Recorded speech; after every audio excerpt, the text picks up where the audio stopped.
ਕਿਸਾਨ ਐਜੀਟੇਸ਼ਨ ਦਾ ਜਿਹੜਾ ਸਾਰਾ ਕੁਝ ਹੋਇਆ, ਤੁਸੀਂ ਕਿਵੇਂ ਲੱਗਦੇ ਹੋ ਜਿਹੜੇ ਪੰਜਾਬ ਦੇ ਜੱਟ ਨੇ ਤੇ ਹਰਿਆਣੇ ਦੇ ਜਾਟ ਨੇ, ਜਿਹੜਾ ਉਹਨਾਂ ਦਾ कॉम्बिनेशन ਸੀ ਜਾਂ ਉਹ ਇਕੱਠੇ ਹੈ? वो बहुत ताकतवर हो गया था, उसी के डर से कानून कोई दो हमदर्दी में वापस नहीं हुए हैं, ये इनके डर से ही वापस हुए। मैं तो जब मिल के आया पीएम को मैंने डराया, तो हम कहा आप जानते नहीं हो, सिखों को नहीं जानते, इनके गुरु महाराज ने अपने 4 साहबजादे कटवा दिए थे लेकिन समझौता नहीं किया था। तो मैंने कहा साहब ये कौमें जो हैं और ये जाट भी, ये तो अकबर की कब्र उखाड़ ली थी इन्होंने, इनसे और अब ये इकट्ठा हो गए हैं, इनसे दुश्मनी मोल ली जाती है। ਤੁਸੀਂ ਇੱਕ ਖੁਦ प्रधानमंत्री मोदी कहा मैंने उनके मुंह पे, तो उस तो बाद ही सारा कुछ हुआ। नहीं उसके बाद उस वक्त तो बहुत एरोगेंस में थे, लेकिन बाद में उनको इल्हाम हुआ, अब तो वो गुरुद्वारे जाने लगे हैं। वो एक उसका शेर है खुमार बाराबंकी का कि कयामत यकीनन करीब आ गई है, खुमार अब तो मस्जिद में जाने लगे हैं, तो अब तो फटका बांध के सब जगह जा रहे हैं। सिर्फ राजनीति लिए जाते थे। अब देखो ना पंजाब में एक दिन उनका ट्रैफिक, एक दिन गाड़ी रुक गई, कहीं प्रदर्शन कर रहे थे किसान, कोई वायलेंट वो नहीं था जी, उसी को कह रहे आज मैं जान बच गई मेरी, मैं बच के आया हूँ। ये कायर भी हैं। किसान बिल वापस हुए नहीं, उसमें धोखा हुआ, उसमें इन्होंने वो वापस करते वक्त कहा कि हम MSP लागू करेंगे, आज तक नहीं हुई। कमेटी जो बनाई उसमें चेयरमैन वो बना दिया जिस सेक्रेटरी ने कानून ड्राफ्ट किए थे, तो कोई न मुकदमे वापस हुए किसानों के। इन्नी नफरत क्यों होगी वो पार्टी दे नाल, जिहड़ी पार्टी ने तुहानू बहुत कुछ नहीं, दिता? इस वक्त तो खराबी वही पार्टी कर रही है। ਕੀ ਤੁਹਾਨੂੰ ਲੱਗਦਾ ਦਿੱਲੀ ਦੀ ਹਵਾ ਦੇ ਵਿੱਚ ਜਾਂ ਦਿੱਲੀ ਦੇ ਪਾਣੀ ਦੇ ਵਿੱਚ ਕੁਝ है? डॉक्टर राम मनोहर लोहिया ने लिखा है कि दिल्ली आदमी को बर्बाद कर देती, वो कहते थे हम लोगों को डांटते थे एक हफ्ता भी दिल्ली में मत रहो। ਪਰ ਤੁਸੀਂ ਉਹੀ ਦਿੱਲੀ ਦੇ ਵਿੱਚ ਇੱਕ ਘਰ ਮੰਗ ਰਹੇ ਸੀਗੇ ਵੀ ਤੁਹਾਨੂੰ ਐਜ਼ भाई सेंटर तो कोई बनाना पड़ेगा, हालांकि I am touring all the time, पर कोई जगह तो चाहिए। पंजाब के लोगों को मैं हाथ जोड़ के कहना चाहता हूँ, जी, आपके ज्यादा स्टेक्स हैं, ये सब बर्बाद कर देंगे, इनको हटाओ। ਤੁਹਾਨੂੰ ਲੱਗਦਾ ਵੀ ਦੇਸ਼ ਦੇ ਵਿੱਚ ਸੈਂਟਰ ਲੈਵਲ ਦੇ ਉੱਤੇ ਵੀ ਵੋਟ ਬੈਂਕ ਦੀ ਰਾਜਨੀਤੀ एग्जैक्टली बहुत दिनों से है ये, हर चुनाव के नजदीक आके ये कम्युनल टेंशन खड़ी कर देते हैं जानबूझ के। ਹੁਣ 2024 ਵੀ ਨਜ਼ਦੀਕ ਆ, ਤੁਹਾਨੂੰ ਲੱਗਦਾ ਖਾਸ ਕਰਕੇ ਜਿਹੜੇ ਬਾਰਡਰ ਦੇ ਸੂਬੇ ਨੇ, ਜੰਮੂ ਕਸ਼ਮੀਰ ਹੋ ਗਿਆ, ਪੰਜਾਬ ਹੋ ਗਿਆ, ਰਾਜਸਥਾਨ ਹੋ ਗਿਆ, ਉਸ ਤਰ੍ਹਾਂ ਨਹੀਂ ਥੋੜਾ ਜਿਹਾ ਕੁਝ ਡਿਸਟਰਬ ਲੱਗ ਰਿਹਾ ਕਿ ਸਭ ਕੁਝ ਠੀਕ ਹੈ? नहीं 2024 में तो ये आएंगे ही नहीं। ਕਿਸੇ ਵੀ ਵੱਡੇ ਚਿਹਰੇ ਨੇ ਬੀਜੇਪੀ ਦੇ ਨੇ, ਚਾਹੇ ਉਹ ਗ੍ਰਹਿ ਮੰਤਰੀ ਹੋਣ, ਚਾਹੇ ਖੁਦ ਪ੍ਰਧਾਨ ਮੰਤਰੀ ਸਾਹਿਬ ਹੋਣ, ਉਹਨਾਂ ਨੇ ਕਦੇ ਤੁਹਾਨੂੰ ਫੋਨ ਕਰਕੇ ਇਹ ਗੱਲ ਕਹੀ ਹੈ ਵੀ ਤੁਹਾਨੂੰ ਨਹੀਂ ਬੋਲਣਾ ਚਾਹੀਦਾ ਸੀ? ਜਾਂ अब मैं नाम नहीं लेना चाहता, मुझे कई बार कही गई, मैंने कहा कि देखो मैं चरण सिंह के साथ रहा हूँ जी, और चरण सिंह ये कहते थे जब तुम्हारे वर्गों का सवाल हो जी, तो उस पर कभी समझौता मत करना, चाहे जो चीज़ छोड़नी पड़े। वो अटल बिहारी की बीजेपी थी जो आज नहीं है। ਹੁਣ ਬੀਜੇਪੀ ਕਹੀ ਜੀ ਹੈ ਫਿਰ? अब तो तानाशाही है एब्सोल्यूट। 8 मिनिस्टर्स तो अपनी मिनिस्ट्री में जाते भी नहीं है, चूंकि उनका सारा काम PMO देखता है। ਨਾਲ ਜੋ ਤੁਸੀਂ ਪੁਲਵਾਮਾ ਨੂੰ ਲੈ ਕੇ ਖੁਲਾਸੇ ਕੀਤੇ ਆ, ਇਹ ਖੁਲਾਸੇ ਤਾਂ ਕੀਤੇ ਵੀ ਤੁਹਾਡਾ ਸਿਕਿਉਰਿਟੀ ਵਾਪਸ ਜਾਂ ਤੁਹਾਡੇ ਨਾਲ ਧੱਕੇਸ਼ਾਹੀ? नहीं, ये तो मैं पहले दिन पुलवामा जब हुआ था उसी दिन मैं 2 चैनल को तो बोल चुका था। फिर PM का जब फोन आया उन्हें मैंने बताया साहब ये हमारी गलती से हुआ, हमने इनको प्लेन नहीं दिए इसलिए ये हुआ है जी। तो मुझे कहा गया कि नहीं अभी चुप, इस पे चुप रहो। फिर मुझे उनका अपने अजीत डोभाल साहब का फोन आया, उन्होंने कहा सतपाल भाई इस पे मत बोलिए, चुप रहिए। मैं तो उसी वक्त बोल दिया था उसको। ਹੁਣ ਕੋਈ ਪ੍ਰੈਸ਼ਰ ਹੈ ਤੁਹਾਡੇ ਤੇ? ਹੁਣ ਕੋਈ ਫੋਨ वगैरह आया भी? अब कोई फोन वोन नहीं आना, अब तो जो रंजिश है वो निकाल रहे हैं, इसका ये खराब कर दो, वो कर दो, सिक्योरिटी मत दो, घर मत दो, वगैरह वगैरह। ਤੁਹਾਡੀ Z+ ਸਿਕਿਉਰਿਟੀ ਵਾਪਸ ਲਈ ਹੁਣ ਤੁਹਾਨੂੰ ਸਿਰਫ ਇੱਕ PSO ਦਿੱਤਾ ਹੈ? एक PSO है। ਪਰ ਬਹੁਤ ਲੋਕ ਇਹ ਕਹਿੰਦੇ ਆ ਵੀ 370 ਜਿਹੜੀ ਧਾਰਾ ਗਈ ਉਹ ਤੁਹਾਡੇ ਹੁੰਦੇ ਹੋਏ ਹਟੀ। ਕੀ ਤੁਹਾਨੂੰ ਲੱਗਦਾ 370 ਧਾਰਾ ਹਟਣੀ ਬਹੁਤ ਜ਼ਿਆਦਾ ਖਤਰਨਾਕ ਆ ਕਿ UT बनना बहुत ज़्यादा खतरनाक है? नहीं, UT बनने की चोट ज़्यादा लगी है कश्मीरियों को, 370 की उतनी नहीं लगी। UT बना के तो डाउनग्रेड कर दिया ना उनको। ਰਾਜ ਸਭਾ ਲਈ ਵੀ ਡਿਮਾਂਡ ਕਰੀ ਸੀ ਤੁਸੀਂ? कभी नहीं, मैंने कुछ नहीं डिमांड की इनसे। ਤੁਹਾਡੀ ਕੋਈ ਡਿਮਾਂड्स नहीं? नेवर। गडकरी साहब ਦੇ ਬਿਆਨ ਆਉਂਦੇ ਆ ਵੀ ਸੜਕਾਂ ਦਾ ਜਾਲ ਵਿਛਾਤਾ ਇੰਡਸਟਰੀ। एक आदमी है जिसने काम किया, दैट इज नितिन गडकरी, उसने सड़कों का वाकई जाल बिछाया। उनके भी फंड्स काट दिए इन्होंने, उसके डिपार्टमेंट को कट शॉर्ट कर दिया, गडकरी को भी ह्यूमिलिएट किया, उनको हटा दिया कमेटियों से। अमित शाह जी गृह मंत्री ठीक काम कर? अमित शाह बेहतर आदमी हैं, एमिएबल हैं, समझते हैं, कोई बात समझाओ तो सुनते हैं। ये तो बिल्कुल दूसरी दुनिया में है। ਪਰ ਤੁਸੀਂ ਪਿਛਲੇ ਦਿਨਾਂ ਦੇ ਵਿੱਚ ਗ੍ਰਹਿ ਮੰਤਰੀ ਅਮਿਤ ਸ਼ਾਹ ਜੀ ਨੂੰ ਤੁਸੀਂ ਚਿੱਠੀਆਂ ਲਿਖੀਆਂ ਗਈਆਂ ਆਪਣੀ ਸਿਕਿਉਰਿਟੀ ਲਈ, ਹਾਲਾਂਕਿ ਤੁਸੀਂ ਪਹਿਲਾਂ ਤੋਂ ਲਿਖਦੇ ਆ ਰਹੇ ਹੋ, ਉਹਦਾ ਕੋਈ जवाब नहीं आया?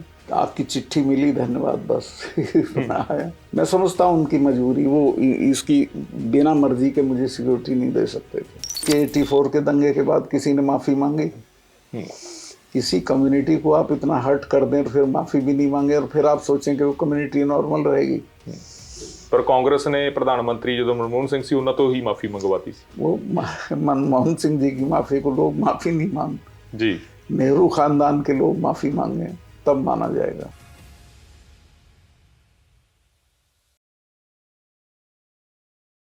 ਸਤਿ ਸ਼੍ਰੀ ਅਕਾਲ ਜੀ, ਮੈਂ ਰਤਨਦੀਪ ਸਿੰਘ ਧਾਲੀਵਾਲ ਸਵਾਗਤ ਕਰਦੇ ਹਾਂ ਤੁਹਾਡਾ ਟਾਕ ਵਿਦ ਰਤਨ ਦੇ ਵਿੱਚ। ਇੱਕ ਹੋਰ ਬੇਹੱਦ ਹੀ ਖਾਸ ਇੰਟਰਵਿਊ ਲੈ ਕੇ ਤੁਹਾਡੀ ਕਚਹਿਰੀ ਦੇ ਵਿੱਚ ਹਾਜ਼ਰ ਹੋਏ ਹਾਂ, ਜਿਸ ਇੰਟਰਵਿਊ ਦਾ ਪੰਜਾਬੀਆਂ ਨੂੰ ਬੇਸਬਰੀ ਦੇ ਨਾਲ ਇੰਤਜ਼ਾਰ ਸੀ। ਸਤਿਆਪਾਲ ਮਲਿਕ ਸਾਬਕਾ ਗਵਰਨਰ ਜੰਮੂ ਕਸ਼ਮੀਰ ਦੇ ਰਹੇ ਨੇ, ਮੇਘਾਲਿਆ ਦੇ ਰਹੇ ਨੇ, ਗੋਆ ਦੇ ਰਹੇ ਨੇ, ਬਿਹਾਰ ਦੇ ਰਹੇ ਨੇ, ਤੇ ਇਹਨਾਂ ਦੇ ਨਾਮ ਨੂੰ ਹਰ ਇੱਕ ਪੰਜਾਬੀ ਬਹੁਤ ਹੀ ਬਖੂਬੀ ਤਰ੍ਹਾਂ ਦੇ ਨਾਲ ਜਾਣਦਾ ਹੈ, ਖਾਸ ਕਰਕੇ ਕਿਸਾਨ ਅੰਦੋਲਨ ਨੂੰ ਲੈ ਕੇ ਜਾਂ ਮਿਨੋਰਟੀਜ਼ ਨੂੰ ਲੈ ਕੇ ਜੋ ਇਹਨਾਂ ਦੇ ਬਿਆਨ ਆਉਂਦੇ ਨੇ ਉਹਨਾਂ ਨੂੰ ਲੈ ਕੇ ਹਰ ਇੱਕ ਪੰਜਾਬੀ ਇਹਨਾਂ ਦੀ ਤਾਰੀਫ ਵੀ ਕਰਦਾ ਗਾ। ਪਰ ਦੂਜੇ ਪਾਸੇ ਕਈ ਲੋਕ ਅਜਿਹੇ ਨੇ ਜੋ ਇਹਨਾਂ ਦਾ ਵਿਰੋਧ ਵੀ ਕਰਦੇ ਨੇ। ਪਿਛਲੇ ਦਿਨਾਂ ਦੇ ਵਿੱਚ ਦਾ ਵਾਇਰ ਦੇ ਉੱਤੇ ਇਹਨਾਂ ਦਾ ਇੱਕ ਇੰਟਰਵਿਊ ਹੁੰਦਾ ਗਾ, ਉਸ ਤੋਂ ਬਾਅਦ ਬਹੁਤ ਜ਼ਿਆਦਾ ਜਿਹੜੇ ਨਾਮਵਰ ਜਰਨਲਿਸਟ ਨੇ ਉਹਨਾਂ ਨੇ ਇਹਨਾਂ ਦੇ ਵੱਖੋ-ਵੱਖ ਜਿਹੜੇ ਇੰਟਰਵਿਊ ਕਰੇ, ਉਹਦੇ ਵਿੱਚ ਇੱਕ ਵੱਡੇ ਖੁਲਾਸੇ ਕੀਤੇ ਗਏ, ਖਾਸ ਕਰਕੇ ਪੁਲਵਾਮਾ ਨੂੰ ਲੈ ਕੇ ਜਾਂ ਹੋਰ ਗੱਲਾਂ ਵੀ ਦੇਸ਼ ਨੂੰ ਲੈ ਕੇ ਸਾਹਮਣੇ ਆਈਆਂ। ਅੱਜ ਇਸੇ ਹੀ ਵਿਸ਼ੇ ਦੇ ਉੱਤੇ ਅਸੀਂ ਇਹਨਾਂ ਦੇ ਨਾਲ ਗੱਲਬਾਤ ਕਰਾਂਗੇ। ਸਾਡੇ ਨਾਲ ਮੌਜੂਦ ਰਹਿਣਗੇ ਸਤਿਆਪਾਲ ਮਲਿਕ। ਮਲਿਕ ਸਾਹਿਬ ਸਵਾਗਤ ਹੈ, ਸਤਿ ਸ਼੍ਰੀ ਅਕਾਲ ਜੀ। ਧੰਨਵਾਦ ਸਰ। ਸਰ ਮੇਰਾ ਪਹਿਲਾ ਸਵਾਲ ਤਾਂ ਇਹ ਆ ਵੀ ਸਾਰੇ ਦੇਸ਼ ਦੇ ਵਿੱਚ ਤੁਸੀਂ ਮਿਨੋਰਿਟੀਜ਼ ਨੂੰ ਕਿਵੇਂ ਦੇਖ ਰਹੇ ਹੋ? माइनॉरिटीज़ के साथ देश में जो इंसाफ होना चाहिए वो नहीं है और सभी माइनॉरिटीज़ असंतुष्ट हैं। मैं तो मुसलमानों में मेरे बहुत संपर्क हैं, सिखों में भी हैं, उन सबको कोई ना कोई चोट लगी हुई है जी। और ये लोग जो सरकार में है ये उसकी परवाह नहीं कर रहे हैं। ਤੁਹਾਨੂੰ ਕੀ ਲੱਗਦਾ ਵੀ ਕਿਉਂ ਪ੍ਰਵਾਹ ਨਹੀਂ ਹੋ ਰਹੀ? ਇਹ ਦਿਖਾਇਆ ਜਾ ਰਿਹਾ ਹੈ ਇਦਾਂ ਕਿਉਂਕਿ ਸਰਕਾਰ ਕਹਿ ਰਹੀ ਹੈ ਵੀ ਮਿਨੋਰਿਟੀਜ਼ ਦਾ ਅਸੀਂ ਬਹੁਤ ਖਿਆਲ ਰੱਖ ਰਹੇ ਹਾਂ, ਸਭ ਕੁਝ ਠੀਕ ਹੈ। वो एरोगेंस है और इसलिए परवाह नहीं कर रहे क्योंकि इनको मेजोरिटी वोट की ज़्यादा परवाह है, सिर्फ वोट के लिए। ਤੁਹਾਨੂੰ ਲੱਗਦਾ ਵੀ देश ਦੇ ਵਿੱਚ सेंटर लेवल ਦੇ ਉੱਤੇ ਵੀ वोट बैंक ਦੀ राजनीति एग्जैक्टली बहुत दिनों से है ये। हर चुनाव के नज़दीक आके ये कम्युनल टेंशन खड़ी कर देते हैं जानबूझ के।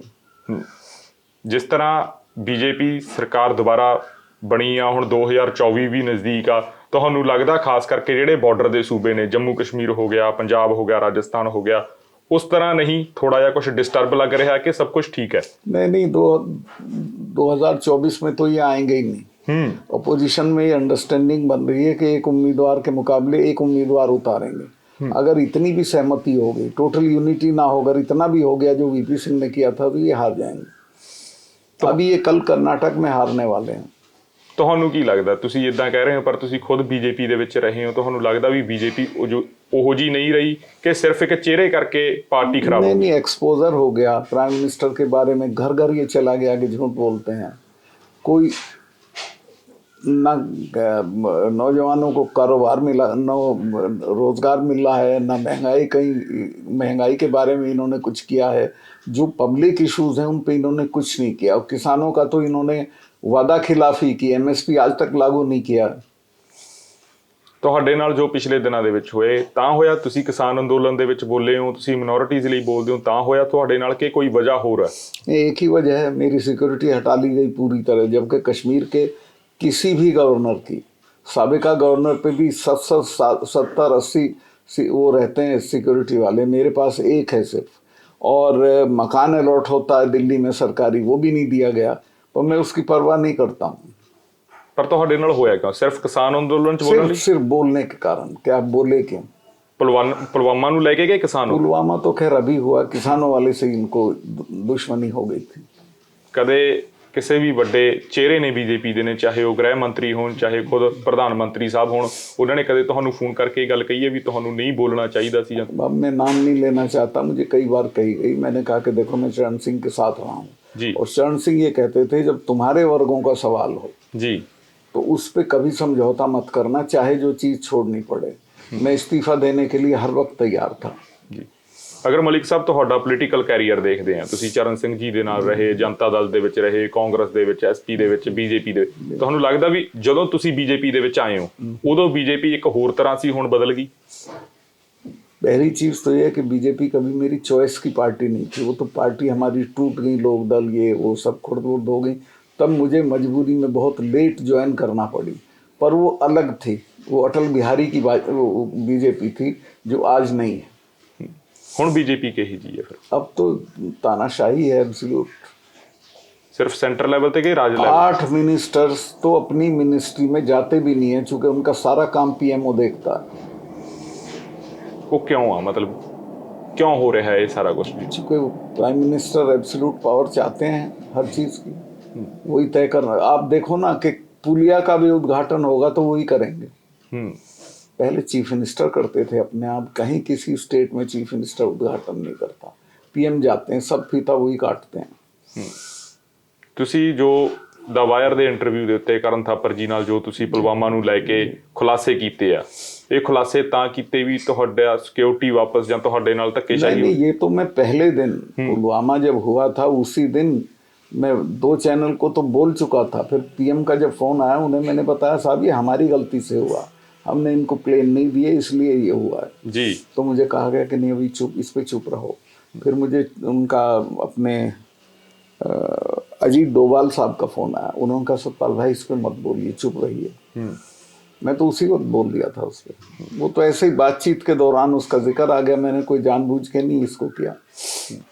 ਹੁਣ ਜਦੋਂ ਤੁਸੀਂ ਫਿਰ ਵੱਖੋ-ਵੱਖ ਚੈਨਲਾਂ ਦੇ ਉੱਤੇ ਇੰਟਰਵਿਊ ਕਰ ਰਹੇ ਹੋ, जी जी, ਹੁਣ ਕੋਈ ਪ੍ਰੈਸ਼ਰ है ਤੁਹਾਡੇ ਤੇ? ਹੁਣ ਕੋਈ ਫੋਨ ਵਗੈरह आया भी? अब कोई फोन वोन नहीं आना। अब तो जो रंजिश है वो निकाल रहे हैं, इसका ये खराब कर दो, वो कर दो, सिक्योरिटी मत दो, घर मत दो, वगैरह वगैरह। ਤੁਹਾਡੀ Z+ ਸਿਕਿਉਰਿਟੀ ਵਾਪਸ ਲਈ ਹੁਣ ਤੁਹਾਨੂੰ ਸਿਰਫ ਇੱਕ PSO ਦਿੱਤਾ ਹੈ? एक PSO है। ਪਰ CBI ਨੇ ਵੀ ਤੁਹਾਨੂੰ ਸਮਨ ਕੀਤਾਗਾ, ਉਹਦੇ ਬਾਰੇ ਕੀ ਕਹੋ? सीबीआई तो देखिए दुनिया में जो शिकायत करता है जी। पूछताछ उससे नहीं होती, उससे होती है जिसकी शिकायत की गई। मैंने जिनकी शिकायत की थी उनसे आज तक पूछताछ नहीं हुई जी। मेरे से ही पूछने आए क्या था इसमें, ये था वो था। वो सिर्फ हैरेसमेंट, नथिंग एल्स। ਰਿਲਾयंस ਇੰਸ਼ੋਰੈਂਸ ਘੁਟਾਲੇ ਦੇ ਵਿੱਚ ਤੁਹਾਡਾ ਕੁਝ नहीं? जी ਰਿਲਾयंस ਇੰਸ਼ੋਰੈਂਸ ਘੁਟਾਲੇ ਦੇ ਵਿੱਚ? हाँ, उसकी तो मैंने शिकायत की थी कि गड़बड़ था, मैंने कैंसिल कर दिया था। तो पूछताछ उनसे होनी चाहिए जो उसमें इन्वॉल्व थे, पूछताछ मेरे से कर रहे हैं। ਤੁਸੀਂ CBI ਨੂੰ ਪੁੱਛਿਆ ਨਹੀਂ ਵੀ ਮੈਨੂੰ ਕਿਉਂ ਸੱਦ ਰਹੇ ਹੋ, ਮੈਂ ਸ਼ਿਕਾयत की थी? मैं क्यों, उनको लगेगा कि मैं खामखा दुखी हो रहा हूँ। मैंने कहा ठीक है पूछो, मैंने सब बता दिया उनको, सबके नाम बता दिए। वो किसी की जांच ही नहीं, उससे पूछ ही नहीं सकते हैं, सब प्रधानमंत्री के लोग हैं उसमें। अंबानी भी है उसमें, राम माधव भी है। ਖਾਸ ਕਰਕੇ ਜੇ ਅਸੀਂ ਪੰਜਾਬ ਦੀ ਗੱਲ ਕਰਦੇ ਹਾਂ, ਮੈਂ ਪੰਜਾਬ ਤੋਂ ਆਉਣਾ ਤਾਂ ਹੀ ਮੈਂ ਪੰਜਾਬ ਦੀ ਗੱਲ ਕਰ ਰਿਹਾ ਹਾਂਗਾ। ਰਾਜ ਦੇ ਵਿੱਚ ਹਮੇਸ਼ਾ ਖਾਸ ਕਰਕੇ ਪੰਜਾਬ ਦੇ ਲੋਕ ਕਿਸਾਨੀ ਅੰਦੋਲਨ ਤੋਂ ਬਾਅਦ ਵੀ ਪਹਿਲਾਂ ਵੀ ਇਹ ਜਾਣਨਾ ਚਾਹੁੰਦੇ ਆ ਵੀ ਜਿਹੜਾ ਸਾਰਾ ਦੇਸ਼ ਆ, ਦੇਸ਼ ਦੇ ਵਿੱਚ ਕਿਹੋ ਜਿਹੀ ਸਥਿਤੀ ਆ? देश में बहुत असंतोष है। मैं अभी 3 दिन रह के आया हूँ राजस्थान में जी। गाँवों में गया, गाँव में बुरा हाल है किसानों का, कोई उनकी सुनवाई नहीं है। अभी इतना सारे उत्तर भारत में प्राकृतिक प्रकोप के चलते ओले पड़ने से इतना नुकसान फसलों का हुआ है, एक ढेला किसी को नहीं दिया, उनकी हमदर्दी में एक शब्द नहीं कहा। कुतिया भी मर जाती तो इनका कॉन्डोलेंस जाता है, लेकिन किसानों का कोई नुकसान हो जाए ये कोई कॉन्डोलेंस नहीं करते। ਤੁਹਾਨੂੰ ਲੱਗਦਾ ਆਉਣ ਵਾਲੇ 2024 ਚ ਜਿਵੇਂ ਤੁਸੀਂ ਕਹਿ ਰਹੇ ਹੋ बीजेपी नहीं रिपीट करूगी, जी कौन होगा देश का चेहरा? जो भी होगा वो तो बाद में तय होगा, पर ये नहीं होंगे। ਤੁਸੀਂ ਰਾਹੁਲ ਗਾਂधी ਦੀ ਸਪੋर्ट कर रहे नहीं, मुझे किसी एक आदमी की सपोर्ट नहीं, कोई भी हो जाए। ਹੋ? ਪਰ ਬਹੁਤ ਲੋਕ ਇਹ ਕਹਿੰਦੇ ਆ ਵੀ 370 ਜਿਹੜੀ ਧਾਰਾ ਗਈ ਉਹ ਤੁਹਾਡੇ ਹੁੰਦੇ ਹੋਏ ਹਟੀ। ਕੀ ਤੁਹਾਨੂੰ ਲੱਗਦਾ 370 ਧਾਰਾ हटनी बहुत ज़्यादा खतरनाक आ कि यूटी बनना बहुत ज़्यादा खतरनाक आ? नहीं, यूटी बनने की चोट ज़्यादा लगी है कश्मीरियों को, 370 की उतनी नहीं लगी। यूटी बना के तो डाउनग्रेड कर दिया ना उनको। ਤੁਹਾਨੂੰ ਲੱਗਦਾ 370 ਧਾਰਾ हटाना वो सही फैसला सी? वो तो सही था, उसके तो मैं भी पक्ष में था, नहीं मैं साइन ही नहीं करता। वो तो मेरे साइन से चिट्ठी आई तब हटी है। ਜਿਵੇਂ ਪੰਜਾਬ ਦੇ ਵਿੱਚ ਬਹੁਤ ਸਾਰੇ ਲੋਕ ਇਹ ਗੱਲ ਨਹੀਂ ਸਮਝਦੇ, ਤੁਸੀਂ ਥੋੜਾ ਜਿਹਾ ਐਕਸਪਲੇਨ ਕਰਨਾ ਚਾਹੋਗੇ ਵੀ ਤੁਸੀਂ ਕਿਵੇਂ ਸਹਿਮਤ ਸੀ ਵੀ 370 ਧਾਰਾ ਹਟਣ ਦੇ ਨਾਲ ਕੀ ਫਾਇਦੇ ਸੀ ਕਸ਼ਮੀਰੀਆਂ? 370 धारा रहते हुए कश्मीरी अपने को हिंदुस्तान का हिस्सा नहीं मानते थे जी। अब उनको अपने को हिंदुस्तान का हिस्सा मानना पड़ेगा। वो दोनों के बीच में कन्फ्लिक्ट करती थी जी। पर हुण ड्यूटी बनने नाल तां जिहड़ी पुलिस आ वो सीधी सेंटर दे अंडर आ गई। हाँ, वो तो इसीलिए वहाँ यूटी बनाई गई कि कहीं 370 हटाने के दौरान पुलिस रिवोल्ट ना हो जाए। ਤੁਸੀਂ ਜਿਹੜੀਆਂ ਬਾਰਡਰ ਸਟੇਟਸ ਆ, ਚਾਹੇ ਉਹ ਜੰਮੂ ਹੋਵੇ, ਰਾਜਸਥਾਨ ਹੋਵੇ, ਪੰਜਾਬ ਹੋਵੇ, ਉਹਨਾਂ ਨੂੰ ਤੁਸੀਂ ਕਿਵੇਂ ਦੇਖ ਰਹੇ ਹੋ, ਖਾਸ ਕਰਕੇ ਜੋ ਉਹਨਾਂ ਦੀ ਰਾਜਨੀਤੀ ਚੱਲ ਰਹੀ है? देखिए, बॉर्डर स्टेट तो नॉर्मल है। बॉर्डर स्टेट के जो लोग हैं वो सब देशभक्त हैं, लड़ाई होती सब देश के साथ रहते हैं, मैं उसको कोई खास अलग से तवज्जो नहीं देता हूँ। ਜੀ, ਤੁਹਾਨੂੰ ਲੱਗਦਾ ਹੈਗਾ ਵੀ ਜੇ ਪੋਲੀਟੀਕਲ ਸਿਚੁਏਸ਼ਨ, ਜੇ ਮੈਂ ਪੰਜਾਬ ਦੀ ਗੱਲ ਕਰਾਂ, ਉੱਥੇ ਆਮ ਆਦਮੀ ਪਾਰਟੀ ਦੀ ਸਰਕਾਰ ਆ, ਦਿੱਲੀ 'ਚ ਆਮ ਆਦਮੀ ਪਾਰਟੀ ਦੀ ਸਰਕਾਰ ਆ, ਅਰਵਿੰਦ ਕੇਜਰੀਵਾਲ ਆਉਣ ਵਾਲੇ ਸਮੇਂ ਦੇ ਵਿੱਚ ਇੱਕ ਉਹ ਪੋਲੀਟੀਕਲ ਚਿਹਰਾ ਹੋ ਸਕਦੇ ਦੇਸ਼ ਦਾ ਕਿ ਨਹੀਂ? नो नहीं, कोई नहीं, अभी ऐसा कोई आदमी नहीं है। ਇਹ ਸਰਕਾਰਾਂ ਨੂੰ ਤੁਸੀਂ ਕਿਵੇਂ ਦੇਖਦੇ ਹੋ, ਜਿਹੜੀਆਂ ਨਵੀਆਂ ਪੋਲੀਟੀਕਲ ਪਾਰਟੀਆਂ ਹੈ, ਕੁਝ अभी कर रही हैं, देखो अगर अच्छा करें, आई विश देम वेल, अच्छा करें। ਜਿਵੇਂ ਕੇਜਰੀਵਾਲ ਸਾਹਿਬ ਕਹਿੰਦੇ ਆ ਵੀ ਦਿੱਲੀ ਮਾਡਲ ਹੁਣ ਸਾਡਾ ਪੰਜਾਬ ਮਾਡਲ ਆ, ਅਸੀਂ ਬਹੁਤ अभी तो कोई मॉडल नहीं है, पर औरों से बेहतर कर रहे हैं। ਹੋਰਾਂ ਤੋਂ ਸਭ ਕੁਝ ਵਧੀਆ ਹੋ ਰਿਹਾ ਹੈਗਾ। ਜਿਵੇਂ ਤੁਸੀਂ ਬਹੁਤ ਲੰਮੇ ਸਮੇਂ ਤੋਂ ਰਾਜ ਸਭਾ ਮੈਂਬਰ ਰਹੇ ਆ, औरों से बेहतर कर रहे हैं।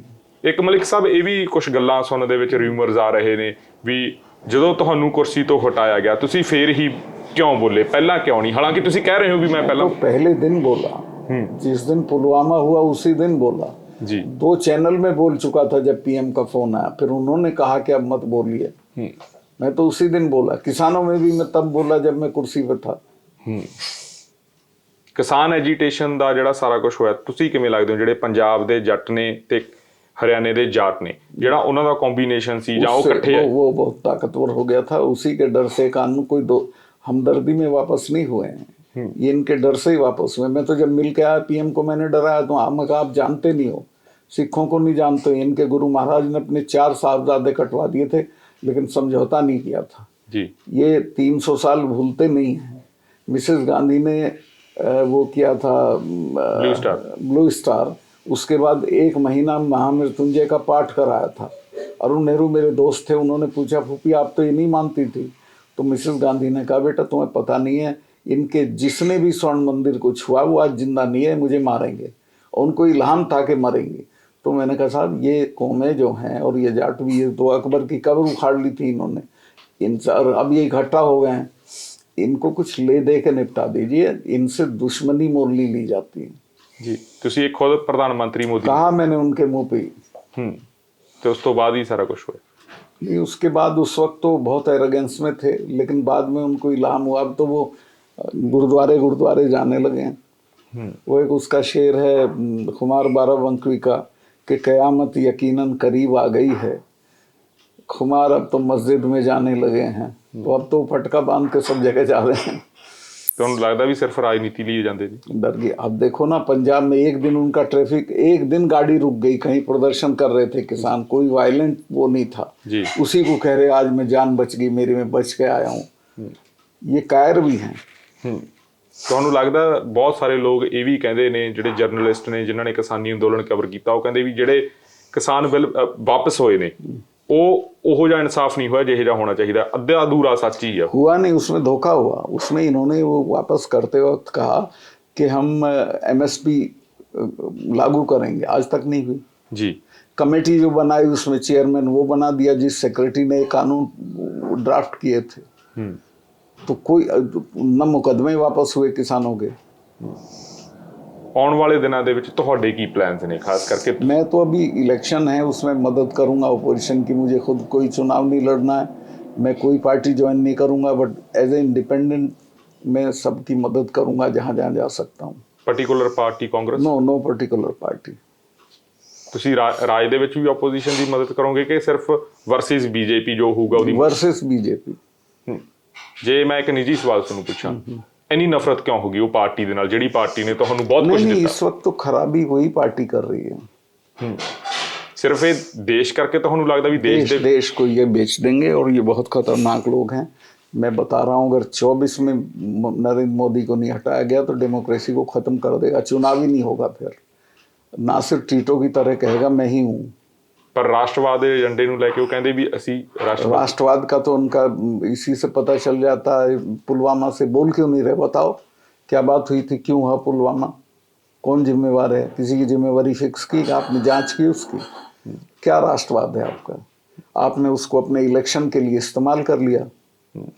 ਤੁਹਾਨੂੰ ਲੱਗਦਾ ਵੀ 24 ਦੇ ਨੇੜੇ ਵੀ ਕੁਝ ਇਸਤੇਮਾਲ ਹੋ ਸਕਦਾ है? कुछ भी कर सकते हैं, ये वॉर कर सकते हैं, कुछ भी कर सकते हैं, चुनाव के लिए कुछ भी कर सकते हैं, क्योंकि ये तो गोदरा की पैदाइश है, दंगों की पैदाइश है। ਪਰ ਜਦੋਂ ਪ੍ਰਧਾਨ ਮੰਤਰੀ ਪਹਿਲੀ ਵਾਰ ਬਣਦੇ ਨੇ ਨਰਿੰਦਰ ਮੋਦੀ, ਉਦੋਂ ਨਹੀਂ ਤੁਹਾਨੂੰ ਇਹ ਇਲਮ ਸੀ ਵੀ ਇਦਾਂ ਹੋ ਜੂ, ਕਿਉਂਕਿ ਉਹ ਪਹਿਲਾਂ ਸਾਰਾ ਕੁਝ ਤੁਸੀਂ ਗੋਦਰਾ ਦੀ ਗੱਲ मैं जिस वक्त ये गुजरात के चीफ मिनिस्टर थे, मैं इनका प्रशंसक था, एडमायरर था, मेरे अच्छे संबंध थे। उस वक्त इन्होंने एमएसपी के लिए चिट्ठी लिखी थी मनमोहन सिंह जी को जी। ये दिल्ली आने के बाद बदले, जब से ये अडानी वगैरह के संपर्क में ज्यादा आए हैं तब से ये बदले। ਕੀ ਤੁਹਾਨੂੰ ਲੱਗਦਾ ਦਿੱਲੀ ਦੀ ਹਵਾ ਦੇ ਵਿੱਚ ਜਾਂ ਦਿੱਲੀ ਦੇ ਪਾਣੀ ਦੇ ਵਿੱਚ ਕੁਝ ਹੈ? डॉक्टर राम मनोहर लोहिया ने लिखा है कि दिल्ली आदमी को बर्बाद कर देती। वो कहते थे, हम लोगों को डांटते थे, एक हफ्ता भी दिल्ली में मत रहो। ਪਰ ਤੁਸੀਂ ਉਹੀ ਦਿੱਲੀ ਦੇ ਵਿੱਚ ਇੱਕ ਘਰ ਮੰਗ ਰਹੇ ਸੀਗੇ ਵੀ ਤੁਹਾਨੂੰ ਐਜ਼ भाई सेंटर तो कोई बनाना पड़ेगा, हालांकि I am touring all the time, पर कोई जगह तो चाहिए। ਪਰ ਇੱਕ ਗੱਲ ਮਲਿਕ ਸਾਹਿਬ ਇਹ ਵੀ ਆਈ ਸੀ ਵੀ ਤੁਸੀਂ ਰਾਜ ਸਭਾ ਲਈ ਵੀ ਡਿਮਾਂਡ ਕਰੀ ਸੀ, ਤੁਸੀਂ कभी नहीं, मैंने कुछ नहीं डिमांड की इनसे, ਤੁਹਾਡੀ ਕੋਈ ਡਿਮਾਂਡਸ ਨਹੀਂ। नेवर।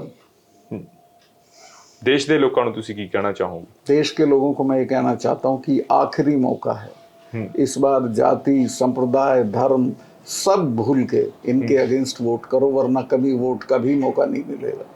ਖਾਸ ਕਰਕੇ ਜਿਹੜੇ ਸੂਬੇ ਨੇ ਪੰਜਾਬ ਦੇ ਵਿੱਚ ਤੁਹਾਨੂੰ ਬਹੁਤ ਲੋਕ ਸੁਣਨ ਲੱਗੇ ਨੇ, ਖਾਸ ਕਰਕੇ ਜਦੋਂ ਦਾ ਸਿੱਧੂ ਮੂਸੇਵਾਲਾ। पंजाब के लोगों को मैं हाथ जोड़ के कहना चाहता हूँ, आपके ज्यादा स्टेक्स हैं, ये सब बर्बाद कर देंगे, इनको हटाओ। ਜਿਸ ਤਰ੍ਹਾਂ ਮੈਂ ਇੱਕ ਸਵਾਲ ਹੋਰ ਲੈਣਾ ਚਾਹੂੰਗਾ, ਜਿਹੜਾ ਗੈਂਗਸਟਰ ਕਲਚਰ ਆ, ਤੁਸੀਂ ਪੰਜਾਬ ਦੇ ਵਿੱਚੋਂ ਬਹੁਤ ਸਾਰੀਆਂ ਖਬਰਾਂ ਦੇਖਦੇ ਹੋਵੋਗੇ, ਖਾਸ ਕਰਕੇ ਸਿੱਧੂ ਮੂਸੇਵਾਲਾ ਜਿਨ੍ਹਾਂ ਨੇ SYL ਗਾਣੇ ਦੇ ਵਿੱਚ ਤੁਹਾਡਾ ਜ਼ਿਕਰ, ਤੁਹਾਡੀ ਸਪੀਚ ਵੀ ਚਲਾਈ। उसको अगले ही दिन हटवा दिया था इन्होंने उससे, वो जो होता है यूट्यूब से। ये इतना कमीनापन करते हैं कि उस गाने को ही हटवा दिया था। ਉਹਦਾ ਕਾਰਨ ਤੁਸੀਂ ਕੀ ਮੰਨਦੇ ਹੋ? ਗਾਣੇ ਦੇ ਬੋਲ ਕੇ ਤੁਹਾਡੀ ਸਪੀਚ? अब पता नहीं इनको क्या चीज बुरी लगी। ਤੁਸੀਂ ਉਹ ਗਾਣਾ ਸੁਣਿਆ ਸੀ? गाना परफेक्ट था, मुझे उसमें कोई गलती नहीं दिखाई दी। ਤੁਹਾਨੂੰ ਲੱਗਦਾ ਪੰਜਾਬ ਦੇ ਵਿੱਚ ਜੋ ਇਹ ਪਾਣੀਆਂ ਦਾ ਮਸਲਾ SYL ਨੂੰ ਲੈ ਕੇ ਪੰਜਾਬ ਦੇ ਬਹੁਤ ਸਾਰੇ ਮਸਲੇ ਆ, ਚੰਡੀਗੜ੍ਹ ਰਾਜਧਾਨੀ, ਇਹ ਕਿਉਂ ਲਟਕ ਰਹੇ ਨੇ? चंडीगढ़ तो फौरन दे देना चाहिए था, ये जस्ट ह्यूमिलिएट करने के लिए। अब आप मुझे बताएं कि 84 के दंगे के बाद किसी ने माफी मांगी? किसी कम्युनिटी को आप इतना हर्ट कर दें और फिर माफी भी नहीं मांगे, और फिर आप सोचें कि वो कम्युनिटी नॉर्मल रहेगी। ਪਰ ਕਾਂਗਰਸ ਨੇ ਪ੍ਰਧਾਨ ਮੰਤਰੀ ਜਦੋਂ ਮਨਮੋਹਨ ਸਿੰਘ ਸੀ ਉਹਨਾਂ ਤੋਂ ਹੀ ਮਾਫੀ ਮੰਗਵਾਤੀ ਸੀ। वो मनमोहन सिंह जी की माफी को लोग माफी नहीं मांगते ਜੀ। नेहरू खानदान के लोग माफी मांगे तब माना जाएगा। ਤੁਹਾਨੂੰ ਕੀ ਲੱਗਦਾ ਜੇ ਤੁਸੀਂ ਸਾਰਾ, ਹਾਲਾਂਕਿ ਤੁਸੀਂ 1946 ਦੇ ਵਿੱਚ ਤੁਹਾਡਾ ਬਰਥ ਹੁੰਦਾਗਾ, ਜਦੋਂ ਦੇ ਤੁਸੀਂ ਪੋਲਿਟਿਕਸ ਦੇ ਸਾਰਾ ਤੁਸੀਂ ਚਰਨ ਸਿੰਘ ਤੋਂ ਲੈ ਕੇ ਬਹੁਤ ਸਾਰੀਆਂ ਚੀਜ਼ਾਂ ਦੀ, ਤੁਹਾਨੂੰ ਕੀ ਲੱਗਦਾ ਦੇਸ਼ ਦਾ ਜਿਹੜਾ ਇਹ ਤੁਸੀਂ ਕਹਿ ਰਹੇ ਹੋ ਵੀ ਇੰਬੈਲੈਂਸ ਆ, ਕੁਝ ਸਹੀ ਨਹੀਂ ਚੱਲ ਰਿਹਾ, ਹਾਲਾਂਕਿ ਸਰਕਾਰ ਪ੍ਰਧਾਨ ਮੰਤਰੀ ਖੁਦ ਉਹ ਦਾਅਵਾ ਕਰਦੇ ਨੇ ਵੀ ਅਸੀਂ ਡਿਵੈਲਪਿੰਗ ਨੇਸ਼ਨ, ਡਿਵੈਲਪ ਦੇ ਕਣੀ ਅਸੀਂ ਵੱਧ ਰਹੇ ਹਾਂ, ਅਸੀਂ ਬਹੁਤ ਜ਼ਿਆਦਾ ਵਿਕਸਿਤ ਹੋ ਰਹੇ ਹਾਂ, ਪਿਛਲੇ ਸਾਲਾਂ ਦੇ ਵਿੱਚ ਵਿਕਸਿਤ ਹੋਏ, ਤੁਹਾਨੂੰ ਲੱਗਦਾ ਵੀ ਕੁਝ ਵੀ ਨਹੀਂ ਹੁੰਦਾ? कुछ नहीं हो रहा, कहाँ विकसित हुए? मुझे बताओ एक चीज, सिवाय धोखाधड़ी के कुछ नहीं है। ਗਡਕਰੀ ਸਾਹਿਬ ਦੇ ਬਿਆਨ ਆਉਂਦੇ ਆ ਵੀ ਸੜਕਾਂ ਦਾ ਜਾਲ ਵਿਛਾਤਾ, ਇੰਡਸਟਰੀ। एक आदमी है जिसने काम किया, दैट इज नितिन गडकरी, उसने सड़कों का वाकई जाल बिछाया। उनके भी फंड्स काट दिए इन्होंने, उसके डिपार्टमेंट को कट शॉर्ट कर दिया, गडकरी को भी ह्यूमिलिएट किया, उनको हटा दिया कमेटियों से। ਤੁਹਾਨੂੰ ਲੱਗਦਾ बीजेपी ਦੀ इंटरनल पॉलिटिक्स भी बहुत खराब हो चुकी है? बहुत खराब हो चुकी है, और अगर ये 200 पे आ गए, घट गए, तो बीजेपी वाले इनको हटा देंगे। अगला चेहरा किनू प्रोजेक्ट कर सकती है बीजेपी, कोई ਤੁਹਾਨੂੰ आइडिया है? उनको गडकरी को करना चाहिए, और कोई आदमी नहीं है उनके पास। अगर बीजेपी प्रधानमंत्री ਲਈ नितिन गडकरी ਨੂੰ अगला चेहरा करती है प्रोजेक्ट, ਤਾਂ ਤੁਸੀਂ सपोर्ट करोगे फिर? अब मेरा तो पर्सनल है सवाल, अभी मैं उसका जवाब नहीं दे सकता, बट यस, मैं उनका विरोध नहीं करूंगा। ਜੇ ਮਲਿਕ ਸਾਹਿਬ ਇੱਕ ਹੋਰ ਵੀ ਆ, ਆਪਾਂ ਇੰਟਰਵਿਊ ਕਰ ਰਹੇ ਹਾਂ, ਬਹੁਤ ਸਾਰੀਆਂ ਚੀਜ਼ਾਂ ਤੁਹਾਡੇ ਫੇਸ ਤੋਂ ਵੀ ਮੈਨੂੰ ਨਜ਼ਰ ਆ ਰਹੀਆਂ ਹੈਗੀਆਂ, ਤੁਹਾਨੂੰ ਲੱਗਦਾ ਤੁਸੀਂ बीजेपी ਦੇ ਵਿਰੋਧੀ ਹੋ ਕਿ ਪ੍ਰਧਾਨ ਮੰਤਰੀ नरेंद्र मोदी ਦੇ? देखिए, मैं बीजेपी को एज सच पार्टी का विरोध नहीं है मेरा जी। मेरा प्रधानमंत्री और उसकी कार्यशैली, उसका काम करने का तरीका, उसका घमंड, उसका विरोध है। अमित शाह जी गृह मंत्री ठीक काम कर? अमित शाह बेहतर आदमी है, एमिएबल हैं, समझते हैं, कोई बात समझाओ तो सुनते हैं। ये तो बिल्कुल दूसरी दुनिया में है। ਪਰ ਤੁਸੀਂ ਪਿਛਲੇ ਦਿਨਾਂ ਦੇ ਵਿੱਚ ਗ੍ਰਹਿ ਮੰਤਰੀ ਅਮਿਤ ਸ਼ਾਹ ਜੀ ਨੂੰ ਤੁਸੀਂ ਚਿੱਠੀਆਂ ਲਿਖੀਆਂ ਆਈਆਂ ਆਪਣੀ ਸਿਕਿਉਰਿਟੀ ਲਈ, ਹਾਲਾਂਕਿ ਤੁਸੀਂ ਪਹਿਲਾਂ ਤੋਂ ਲਿਖਦੇ ਆ ਰਹੇ ਹੋ, ਉਹਦਾ ਕੋਈ ਜਵਾਬ नहीं आया? भाई, आपकी चिट्ठी मिली, धन्यवाद, बस इतना आया। मैं समझता हूँ उनकी मजबूरी, वो इसकी बिना मर्जी के मुझे सिक्योरिटी नहीं दे सकते थे। ਤੁਹਾਡੇ ਤੋਂ ਕੋਈ ਖਤਰਾ, मतलब कि सिक्योरिटी हटाएगी? हालांकि देखिए, खतरा तो जब मैं चूंकि 370 हटाने में पेश था, फिर मैं कश्मीर में था, खतरा तो बहुत है, कश्मीर की जो सिक्योरिटी कमेटी, उसने लिखा था सेंटर को कि इनको Z+ सिक्योरिटी देना चाहिए, इनको दिल्ली में मकान देना चाहिए जी। लेकिन इन्होंने उसकी कोई सुनवाई नहीं की। खतरे तो बहुत हैं, बाकी तो मिसेस गांधी तो सिक्योरिटी के बीच में मारी गई थी। जब जो होना होगा वो होगा, ऊपर वाले पे ये विश्वास करता हूँ मैं जी। और ये मुझे चाहे नुकसान पहुंचाना तो इनकी औकात नहीं है कि नुकसान पहुंचा दे। मेरी 5 स्टेट में मेरी कम्युनिटी के लोग रहते हैं और मैं घूमता हूँ गांव-गांव, सब इनका इलाज कर देंगे अगर मुझे कोई नुकसान पहुंचाया गया तो। ਤੁਹਾਨੂੰ ਉਹਨਾਂ ਤੋਂ ਕੋਈ ਖਤਰਾ ਨਹੀਂ? कोई नहीं, मुझे कोई डर नहीं है। ਤੁਹਾਡੇ ਤੋਂ ਉਹਨਾਂ ਨੂੰ ਜ਼ਰੂਰ ਹੈ। नहीं, मेरे से क्या है, उनको जनता से डरना चाहिए। ਤੁਸੀਂ ਆਉਣ ਵਾਲੇ ਟਾਈਮ 'ਚ ਕੋਈ ਪਾਰਟੀ ਉਦਾਂ? कोई नहीं ज्वाइन करूंगा। ਬਹੁਤ ਸਾਰੇ ਕਿਸਾਨ ਲੀਡਰ, ਖਾਸ ਕਰਕੇ ਗੁਰਨਾਮ ਸਿੰਘ ਚੜੂਨੀ ਜੀ ਦੀ ਮੈਂ ਗੱਲ ਕਰੂੰਗਾ, ਉਹ ਵੀ ਤੁਹਾਨੂੰ ਆ ਕੇ ਘਰ ਮਿਲਦੇ ਨੇ। अभी मिले। ਹਾਂ, ਬਹੁਤ ਸਾਰੇ ਲੀਡਰ ਹੋਰ ਵੀ ਮਿਲ ਰਹੇ ਨੇ। जी।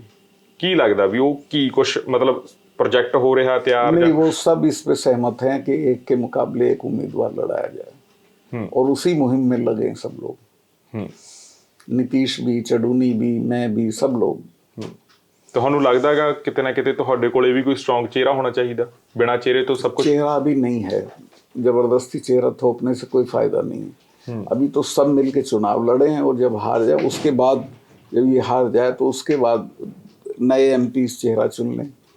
ਮਮਤਾ ਬੈਨਰਜੀ ਚਿਹਰਾ? जो भी हो उस वक्त, अभी तो क्यों कह सकते हैं किसी को। ਖਾਸ ਕਰਕੇ ਜੇ ਅਸੀਂ ਸਾਰੇ ਰਾਜਾਂ ਦੀ ਰਾਜਨੀਤੀ ਦੇਖਦੇ ਹਾਂ, ਵੈਸਟ ਬੰਗਾਲ ਦੀ ਰਾਜਨੀਤੀ ਤੁਹਾਨੂੰ ਲੱਗਦਾ ਵੀ ਉਨੀ ਪ੍ਰਭਾਵਸ਼ਾਲੀ ਹੈ ਜੋ ਟੱਕਰ ਦੇ ਸਕਦੀ ਹੈ सेंटर ਨੂੰ कि नहीं? देखिए, सेंटर को तो टक्कर सब मिलके लड़ेंगे तो दे पाएंगे, अकेले कोई नहीं दे पाएगा।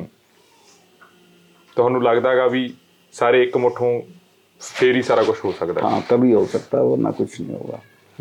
और नाउ और नेवर है, इस बार अगर नहीं हुआ तो कभी नहीं होगा। फिर कंटिन्यू बीजेपी रहेगी देश? पता नहीं क्या होगा, डिक्टेटरशिप आ जाएगी फिर। अभी भी आई हुई है और फिर तो ये सब कुछ खत्म कर देगा। ਤੁਹਾਨੂੰ ਲੱਗਦਾ ਇੱਕ ਆਪਣਾ ਸਵਾਲ ਥੋੜਾ ਜਿਹਾ ਵਿੱਚ ਰਹਿ ਗਿਆ, ਮੈਂ ਮਾਫੀ ਚਾਹੂੰਗਾ, ਜਿਹੜਾ ਗੈਂਗਸਟਰ ਕਲਚਰ ਆ ਉਹ ਤੁਹਾਨੂੰ ਕੀ ਲੱਗਦਾ ਵੀ ਕਿੰਨਾ ਦੀ ਪਦਾਇਸ਼ ਆ? ਖਾਸ ਕਰਕੇ ਪੰਜਾਬ ਵਰਗੇ ਸੂਬਿਆਂ 'ਚ ਨਸ਼ੇ ਨੂੰ ਲੈ ਕੇ ਬਹੁਤ ਗੱਲ ਹੁੰਦੀ ਆ, ਬਾਲੀਵੁੱਡ ਦੇ ਵਿੱਚ ਫਿਲਮਾਂ ਤੱਕ ਬਣ ਗਈਆਂ, ਪੰਜਾਬ ਦਾ ਨਾਮ ਬੜਾ ਖਰਾਬ ਕੀਤਾ ਜਾਂਦਾ, उस चीज ਨੂੰ ਲੈ ਕੇ ਤੁਸੀਂ ਕੀ ਦੇਖਦੇ ਹੋ? वो मैंने ज़्यादा स्टडी नहीं किया, पर वो अब नॉर्थ इंडिया में तो सब स्टेट में आ गया थोड़ा बहुत। ਤੁਹਾਨੂੰ ਲੱਗਦਾ ਉਹ ਵੀ ਕਿਤੇ ਨਾ ਕਿਤੇ ਕੁਝ ਪ੍ਰੀ ਪਲਾਨ ਆ, ਜਿਵੇਂ ਪੰਜਾਬੀਆਂ ਦੀ ਤੁਸੀਂ ना, ਇਤਿਹਾਸ कोई प्री प्लान नहीं है, वो हमारी लापरवाही। हम बच्चों का ख्याल नहीं रखते। लड़की से तो पूछते हैं कहाँ गई थी, लड़के से नहीं पूछते कहाँ गए थे। Excuse me. ਹਾਂ ਮਲਿਕ ਸਾਹਿਬ, ਇੱਕ ਹੋਰ ਜਿਹੜਾ ਬਹੁਤ ਸਾਰਾ ਪੰਜਾਬ ਦੇ ਵਿੱਚ, ਹਰਿਆਣੇ ਦੇ ਵਿੱਚ ਵੀ ਹੁਣ ਚੱਲਣ ਲੱਗਿਆ, ਪ੍ਰਵਾਸ ਨੂੰ ਲੈ ਕੇ ਇੱਥੋਂ ਜਿਹੜਾ ਨੌਜਵਾਨ ਆ ਉਹ ਬਾਹਰ ਵਿਦੇਸ਼ਾਂ ਦੇ ਵਿੱਚ ਜਾ ਰਿਹਾ, ਉਸ ਨੂੰ ਲੈ ਕੇ ਵੀ ਚਿੰਤਤ ਹੋ ਤੁਸੀਂ, सोचते हो? हाँ, वो फिक्र की बात है, चूंकि मैं विदेश में जब भी जाता हूँ मुझे बहुत लोग मिलते हैं पंजाब के, हरियाणा के जी। अब उनको जब यहाँ चांस नहीं होगा तो बाहर जाएंगे। हमें we must provide them facilities और मौके देने चाहिए कि यहाँ तरक्की करें। ਜਾਂਦੇ ਜਾਂਦੇ ਕੁਝ ਕਹਿਣਾ ਚਾਹੋਗੇ ਸਾਡੇ ਦਰਸ਼ਕਾਂ ਨੂੰ? बस मैं यही कहना चाहूँगा कि 24 इज़ वेरी इंपॉर्टेंट। इसमें धर्म, जाति, रिलीजन सब भूल के और इस सरकार के खिलाफ वोट करिए। जी, मलिक साहब ਤੁਸੀਂ ਸਮਾਂ ਦਿੱਤਾ, बहुत ਤੁਹਾਡਾ बहुत मेहरबानी। ਧੰਨਵਾਦ। Thank you.